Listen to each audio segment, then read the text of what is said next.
Je pense que vous êtes tiré d'affaire. Mais il faut quand même que vous vous cachiez vite. C'est une belle voiture rose, justement pour toi. Elle est juste un peu petite. Il nous faut un autre endroit. Bon, et pourquoi pas se couvrir avec un oiseau? Mais il est encore plus petit. Regarde, personne ne te trouvera jamais dans ce bosquet. Mais c'est encore plus cool si tu te fonds dans les plantes. Peins-toi tout en vert. Tu ressembles à une vraie feuille maintenant. D'ailleurs, ton gilet vert t'aide aussi. Bravo. Ne fais surtout pas de bruit. Dan, tu dois te cacher aussi. Entrons dans cette cabane. Mais Mia n'est pas d'accord. Elle veut y aller elle-même. Hé, attention! Dépêche-toi d'entrer dans la cabane et de t'y enfermer. Le garde ne te trouvera pas. Dan, où est-ce que tu veux te cacher? Dans les plantes aussi? Non, il n'y a pas assez de place pour deux. C'est ça! Le sable! Tu portes un t-shirt jaune. Alors, une fois que tu te seras enfoui, personne ne te remarquera ici. Enfouis-toi comme un crâne sur la plage. Et les différents jouets t'aideront à te cacher complètement. Bien joué, Dan. Le garde ne te remarquera pas. Brian, c'est l'heure de la recherche. Commence. Le bac à sable. Quand tu étais petit, tu adorais jouer au bac à sable. Tu pouvais utiliser les seaux pour construire des châteaux. Et qu'est-ce que c'est? On dirait une pointe de chaussure. Qu'est-ce qu'il y a sous ce château? Dan, tu es grillé. Tu n'échapperas pas à la justice cette fois. Sors, tu as été démasqué. Cache-toi mieux la prochaine fois, Dan. Le gardien doit maintenant trouver les autres. Pourquoi ce buisson tremble? Je pense qu'il a peur de toi. Ou il y a quelqu'un qui se cache derrière ce buisson. Et pourquoi t'as besoin d'un arrosoir? Non, fais pas ça! Oh, oh, oh, oh, oh. Ellie, sors, on t'a trouvé aussi. Mets-toi à côté de Dan. Où est votre ami? C'est rien, Brian va la trouver tout de suite. Regardez, il y a un œil qui sort de la maison. Et même d'autres parties du corps. Comment la sortir de là? Je suppose qu'on va devoir soulever la maison. Quoi, tu as peur? Les gars, dépêchez-vous! Et on repart. Mais cette fois, il va falloir trouver un meilleur endroit. Regardez, une cheminée. Ellie, il y a des murs verts pour que tu puisses te fondre dans la masse. Et si tu mets du charbon sur le visage, personne ne te trouvera. C'est la cachette parfaite. Sois juste silencieuse et ne te trahis pas. Même si je pense qu'ils te trouveront tout de suite. Mia, nous devons trouver un endroit où te cacher. Quoi? Des livres? Arrête de lire, tu dois te cacher. Le garde va arriver d'une minute à l'autre. Mais regarde, ils sont aussi bleus que toi. Tu peux te cacher derrière l'étagère. Personne ne te trouvera là. Dan, tu veux te mettre sous la table? Non? Je pense que cette idée est encore pire. Qu'est-ce qu'on va faire? Où est-ce que tu vas te cacher? Attention, regarde sous tes pieds! En fait, t'as un tapis jaune sous tes pieds. Enveloppe-toi vite dans ce tapis et assis-toi tranquillement pour que personne ne t'entende. Je t'ai dit de te taire, le garde arrive. Attention! Attention, il a entendu quelque chose. Je crois que ce tapis a le cœur qui bat. Il doit y avoir quelqu'un qui se cache à l'intérieur. Dan, t'es grillé. Tu penses qu'il ne te trouverait pas? Maintenant, reste debout et attends que le garde trouve les autres. Quoi? Tu penses qu'il y a quelqu'un qui se cache dans la cheminée? Ouais, c'est un dos très humain, ça. Sors, Ellie, on t'a trouvé. Quelqu'un ne sait pas du tout se cacher. Reste avec Dan et attends que le garde trouve Mia. Je rappelle d'ailleurs qu'elle portait du bleu. Voilà l'étagère de livres bleus. Mia, ils vont te trouver. Cours avant que le garde ne te voie. Oi, oi, attention. Quel agent de sécurité inattentif. Il se dit professionnel. Tu les as encore manqués. Allez, rattrape-les. Ouais, Dan, où est-ce que tu vas te cacher dans la chambre rose? Mais oui, à la place du mannequin. Je pense que tu lui ressembles en plus. Tout ce que t'as à faire, c'est de mettre autant de vêtements différents que possible. Pas mal. Lève-toi et fiche-toi. Où est-ce que tu vas aller, Ellie? Il n'y a pas de verre ici. Tu es très visible partout. Mais c'est le bon manteau, ça. Il est long. Tu peux rentrer dedans et personne ne saura qu'il y a quelqu'un à l'intérieur. Mia, c'est à toi de décider. Tu veux t'asseoir sous ce pouf? Oui, c'est probablement la seule solution. Très bien, gardien. Tu es prêt à retrouver tout le monde? Et qu'est-ce que tu vas faire? Ha, regardez, un gardien glamour. Arrête de faire le malin. Tu es en service. Cherche les voleurs. Mais t'as décidé d'essayer tous les vêtements ici? Non, le verre ne te va pas. Donne-le au vendeur. Ellie, je pense que ton tour est un succès. Ou pas. Il l'a enfin. Ellie, tu es foutue. Mets-toi au milieu de la pièce. Dan, non. Pourquoi tu as bougé? Tu es trop grand pour un mannequin. Et les mannequins ne tournent pas la tête. Et n'éternuent pas. Tu as été repéré. Reste ici. Il ne reste plus qu'à trouver Mia. Réfléchis, gardien. Où est-ce qu'elle peut être?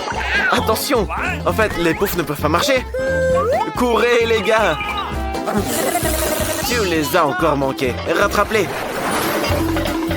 Regardez, les poubelles, des cachettes parfaites. Elles sont même assorties aux couleurs. Elles puent, bien sûr, mais c'est la seule solution. Entrez et restez tranquillement assis. Et voilà les boueurs. Il vient ramasser les poubelles. Regarde, il est batteur aussi. Il aime la musique. Dan, accroche-toi. Ne laisse pas le garde te trouver. Hé, les éboueurs, sortez ces poubelles d'ici. Ça sent vraiment mauvais. Mais le garde reste méfiant. Ah, d'accord, il veut juste jeter la peau. Quelle belle rencontre. Vous êtes tous fichus. Vous n'irez nulle part maintenant, c'est sûr. Sortez de vos poubelles tout de suite. Les amis regrettent et s'excusent. Ils ont tout compris. Ça ne se reproduira plus. Le gardien les pardonne. Mais franchement, vous feriez mieux de prendre une douche. Hé, Ben, regarde comme Jane aime bien cette émission. On devrait lui faire un prank. Ça va être tellement drôle. Elle pourra être offensée, mais elle ira quand même avec nous. On verse toutes les céréales dans un bol. Et dans la boîte vide, on verse ces verres dégoûtants. Oh, c'est juste ignoble. Maintenant, on donne tout ça à Jane pour le petit-déj. Hé, Jane, t'as pas faim? Tu peux manger quelque chose? Elle est tellement absorbée qu'elle ne voit même pas ce qu'elle met dans son bol. J'espère qu'elle verra ce qu'elle s'apprête à manger avant de l'avaler. Burke, c'est tellement dégoûtant, il bouge. Profite bien de ton repas, sœurette. Quoi? Quelque chose qui va pas? Maintenant, on va t'appeler l'amoureuse des vers. Jane a trouvé une idée géniale pour faire un prank à son frère. Elle veut faire une fausse table avec une nappe noire et un trou pour son visage. On met du popcorn dessus et on se maquille pour faire peur. Allons le terrifier. Eh Ben, regarde, un seau de popcorn entier. C'est génial. On peut regarder des vidéos et les manger en même temps. Mais pourquoi ça bouge? Et le popcorn t'a mordu? Je ne pense pas que ce soit du popcorn. Je pense que c'est un monstre effrayant. Ben a une idée brillante pour faire un prank. Il a un faux bras et Jane est en train de décorer la chambre pour Halloween. Ce serait hilarant si Ben se perce accidentellement la main. Tout ce qu'il a à faire, c'est d'enfiler ce gant en main. C'est bon. Hé, Jane! Regarde qu'elle est là pour te voir. Ton frère va t'aider. Il a juste à porter ses outils avec lui. Oh, il a percé son bras! Ouais, Ben, c'était un peu trop. Jane, réveille-toi. C'est la même main que Ben a percé. Jane a décidé de se venger et de lui faire un prank avec un faux cerveau. Ça nécessite des bandages sanglants et du faux sang. Maintenant, on cache tout sous la perruque. Et on est prêt à l'effrayer. Ben, t'as peur des films d'horreur comme un petit garçon? Sorette, assis-toi avec ton frère ou il va faire pipi dans ses culottes. Quoi, Ben? T'aimes aussi les bonbons comme un petit garçon? Oh, qu'est-ce que c'est? Ben, sauve-toi vite! Mais quel lâche ce type! Et Jane a une nouvelle idée de prank. Elle va maintenant sculpter un visage effrayant dans une citrouille qui ne manquera pas d'effrayer Ben. On découpe des yeux et une bouche bien sinistre. Le plus important est de tout faire avec soin pour ne pas abîmer la citrouille, qui devient alors effrayante. Maintenant, on doit mettre une bougie dans notre monstre en citrouille et le cacher sous le lit. Dans l'obscurité, ce visage est encore plus effrayant. Mais ça ne suffit pas. Il faut laisser des traces de pas sanglantes, comme si le monstre avait marché et s'était caché sous le lit de Ben. Jane a de la peinture rouge spéciale pour ça. Une trace, 2, 3, et c'est fait. Hé, Ben, tu remarques rien? Ben, tu m'entends? Ben! Qu'est-ce que c'est? Il y a quelqu'un sous ton lit! Oh non, Ben! C'est un vrai monstre! Espèce de mauviette! On t'a fait un prank! Ma petite, qu'est-ce qu'on va te faire? Un œuf au plat! Pour la sœur, c'est pas un problème. La chef a aussi besoin des œufs. La sœur adore la petite, alors il lui fera un cœur. Et bien sûr, elle ajoutera des légumes, si colorés et si juteux. La petite va les adorer. Il suffit de faire des tranches à l'aide des moules amusants et d'en découper des fleurs. Au revoir le moule. Okay. Maintenant, la sœur va mettre le plat dans une assiette pour faire une belle prairie de fleurs. Et au milieu, il y a un cœur évidemment. C'est tellement beau. Même grand-père est choc-barre. Qu'est-ce que nous réserve le chef? Le chef est un professionnel. Il cuisine donc tout selon la recette. Tout d'abord, on fait bouillir un œuf. Il ne faut pas oublier de chronométrer la cuisson pour qu'elle soit parfaite. Mais c'est pas tout. Pour compléter ce plat, il faut de la glace qu'il faut hacher avec un marteau. Vas-y plus fort. Voilà. Plus c'est fin, mieux c'est. On coupe le haut de l'œuf et on le décore d'une crevette. Et bien sûr, d'un peu de plante. Et pour compléter ce chef-d'œuvre, le chef ajoute un peu de sauce. C'est parfait. Voyons ce que grand-père a dans son panier. Waouh, un œuf de caille. Mais il est si petit. Grand-père a une idée. Nous pouvons agrandir l'œuf avec un super appareil spécial. Et hop, ça a marché. Un œuf comme ça sera parfait pour la petite. Il faut juste le nettoyer. Non, ce couteau est trop petit. Mais cette tronçonneuse est parfaite. Allez, espèce d'œuf têtu. C'est bon. On met le jaune d'œuf dans un bol et on fait un burger bien gras. On commence par le ketchup. Pour la petite, grand-père ne refuse rien. Waouh, quelle salade. Viens te joindre à nous.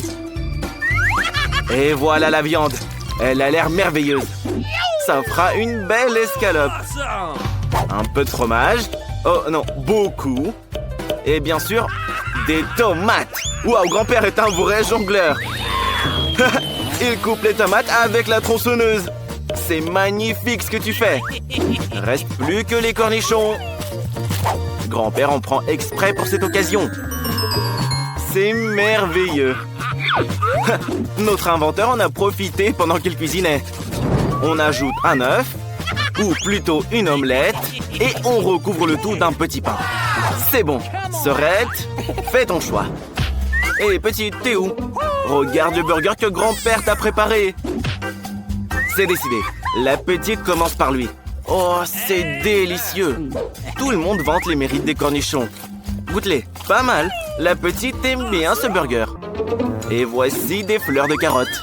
Mais notre fille n'aime pas les légumes. Désolée, Sorette, elle ne veut pas en manger. Quelle est cette odeur? Des crevettes? Encore une mauvaise surprise. Est-ce qu'il est cuit, cet œuf? Il n'en a pas l'air. La petite ne veut pas y goûter. Elle est plutôt satisfaite du burger que lui a préparé son grand-père. Grand-père a gagné. Félicitations, grand-père. Hé, grand-père, c'est un défi culinaire, pas une expérience, là. La petite a déjà fini de dessiner. Le prochain plat, c'est un cupcake. Et il est en arc-en-ciel. Grand-père peut le faire facilement. Oh, les couleurs arc-en-ciel, c'est un bon début. Il a décidé de faire 7 cupcakes selon les couleurs de l'arc-en-ciel. Coucou, quel savant fou. Très marrant, c'est hilarant. Les yeux en gélatine seront la base du plat de grand-père.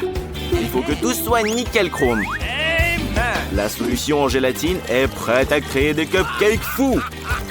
Comme ça a l'air amusant. Il ne reste plus qu'à tout mettre dans le congélateur.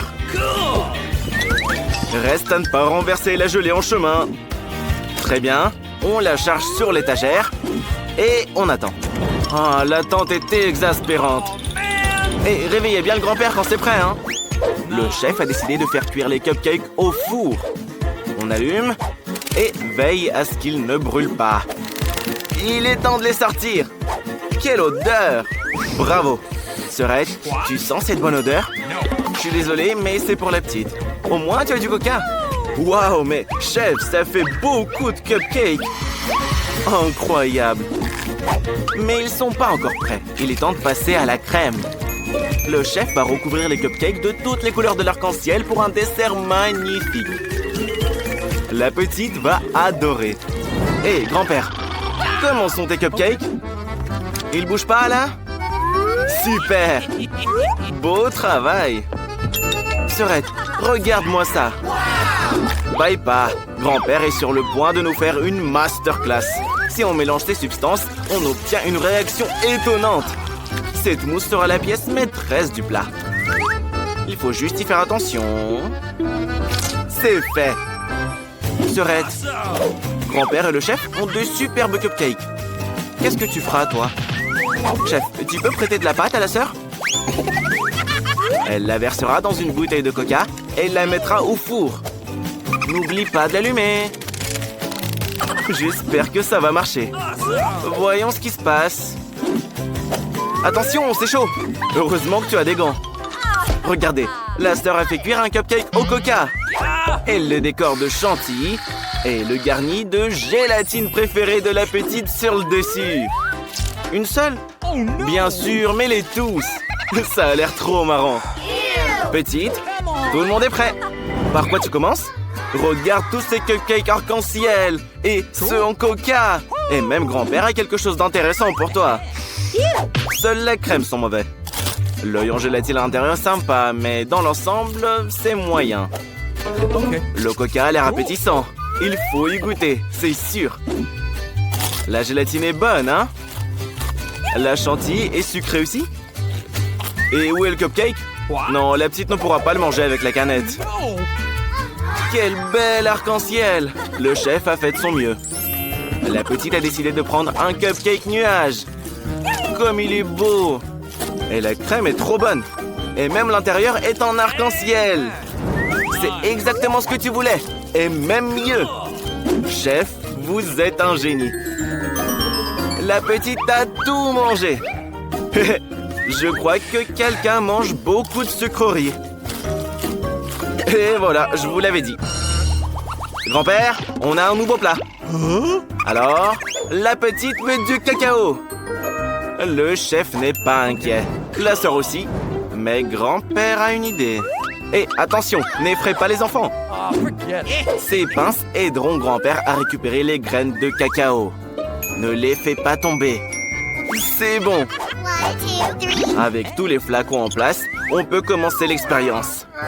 Ajoutons la quantité parfaite d'eau. Pas une goutte de trop. Grand-père, tu as oublié les allumettes.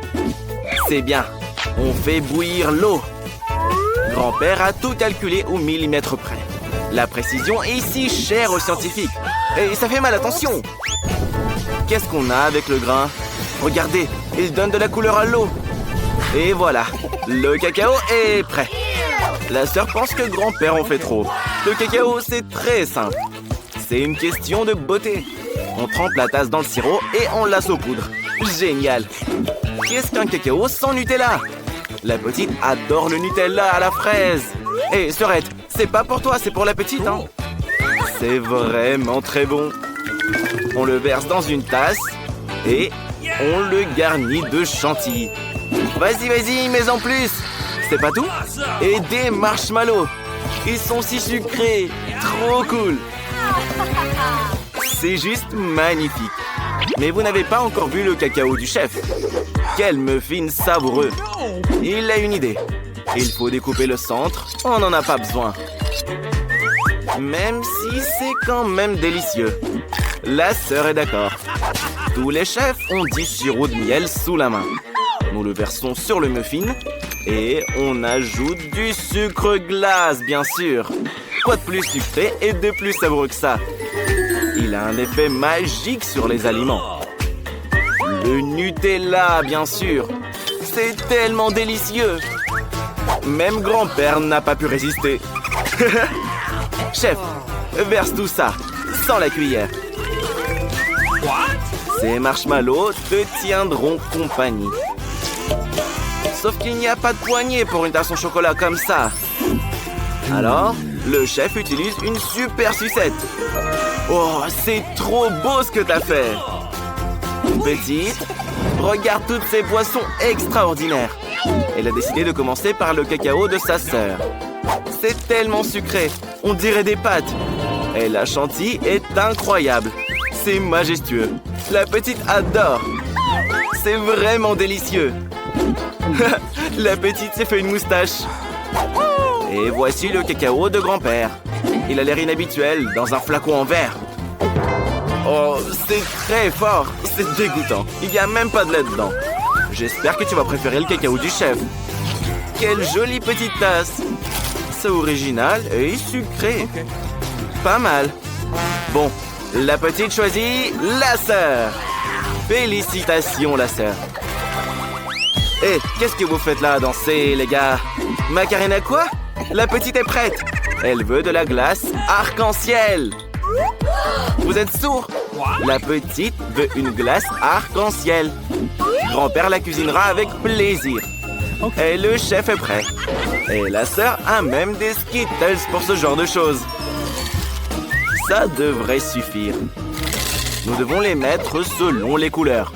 Vert, orange, rouge, jaune et bien sûr rose. Regardez tous ces bâtons de licorne qu'elle a. Maintenant, elle va mettre des Skittles dans les moules. Tu as des bonbons sur les joues. C'est très drôle. Alors là, c'est l'heure du goûter. Waouh, du Sprite. C'est très bon pour la glace. Nous devons le verser dans les moules et insérer les bâtons de licorne, justement. Il ne reste plus qu'à congeler le tout dans le mini-frigo. L'essentiel est d'être patient et d'attendre que la glace soit bien prête. Grand-père, qu'est-ce que tu vas faire? Grand-père a une idée. Un scientifique brillant a toujours une idée. Tout le monde sera surpris de voir cette glace noire. Petite, grand-père va te surprendre. Ça va être marrant. La sœur, t'as déjà vu une langue noire? La paille n'est plus nécessaire. Mais la poche à douille sera très utile. Grand-père va la remplir de lait noir. Hé, petite, laisse grand-père utiliser ton congélateur. Ta glace doit être prête maintenant. Waouh, c'est magnifique. Grand-père, comment va ton sac? Il est probablement gelé maintenant. Tu peux sortir ta glace noire. C'est trop cool. Et aussi, grand-père va ajouter des nerds. C'est vraiment spectaculaire sur un fond noir comme ça. Oh, c'est très très original. Et le chef ne pense pas que c'est de la glace. Pour obtenir un dessert parfait, il faut du lait de la meilleure qualité. Et le chef connaît les proportions par cœur. Il n'a donc pas besoin de les mesurer. Il ajoute le sucre. Le tout est de ne pas se laisser distraire. La plaque est en marche. La saveur est parfaite. Il est temps de verser le lait dans la poche. Température parfaite, consistance parfaite. Le chef a toujours son matériel à portée de main. Ce cornet sera juste parfait. Le chef le rendra aussi doré que cette pièce de monnaie. Voyons si la glace est prête. Il est temps de la sortir et de la saupoudrer d'or. Waouh! C'est juste magique! Et cette pièce sera la déco ultime de ce chef-d'œuvre. Petite, on est prêt. Par où tu commences? Par la glace du chef.